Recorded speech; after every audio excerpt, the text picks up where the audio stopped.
Chapter 29. His Heart. Irava. The garden courtyard is a blur as I step out into it. And I vaguely remember putting my spectacles away in the storm so they wouldn't grime with rain and dust. I pull them out of my coat pocket with shaking hands, look up at the steadily falling rain, and tuck them away again. My vision isn't so bad that I can't see detail. I just can't focus as well as I'd like. I numbly weave reality around my eyes to help until the rain clears.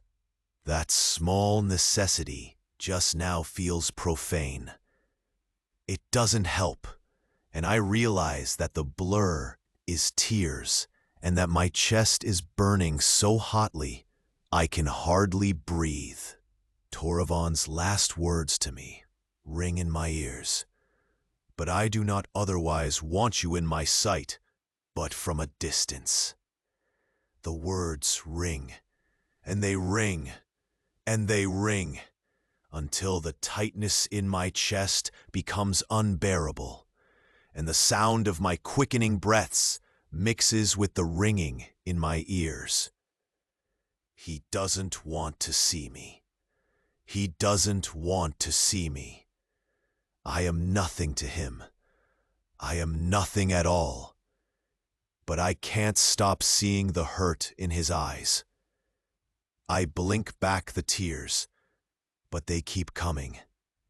I'm Caleb. I shouldn't be crying. There's no reason for me to cry. I'd stepped out into the greater courtyard, but I'm still standing by the opening in the hedge room I made. With a shudder, I push myself into motion. Toravan's anxious guards are hovering outside the new room I built into the courtyard, eyeing me, not coming close.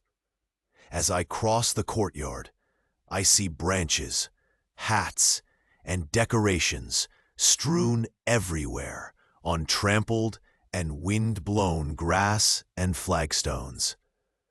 The air is thick with the aftertaste of dust, the smell of rain. I want to cough. Water runs in puddles and rivers around me, and I can't avoid it. Had it rained more heavily outside the room than in? Had it been raining all along? But then, this room was where I was weaving away the storm. So maybe I had kept the rain away from me, from us. I don't remember separating out the rain. But then, I was pulling so many threads. And still, I couldn't manage to keep my illusion around me. I keep walking. I brush the wet hair out of my eyes. I just need to keep walking. I barely hear Valter as he calls out. To Toravan, I'm guessing, but a shadow grows beside me. A hand grips my shoulder, just as I step out of the courtyard and into a corridor of hedges. Caleb? He stops me and I let him, staring blankly at him. He's a healer, an elementalist, and I hadn't known that.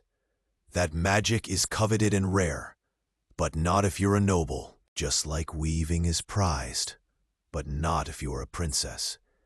I shrug my shoulders. And now I understand more of his prickly reserve. Does his family even know? He has small cuts on his face. He didn't heal himself. Can he? Some healers can't. Caleb, please, let me give you some strength. At least until you can return to your room.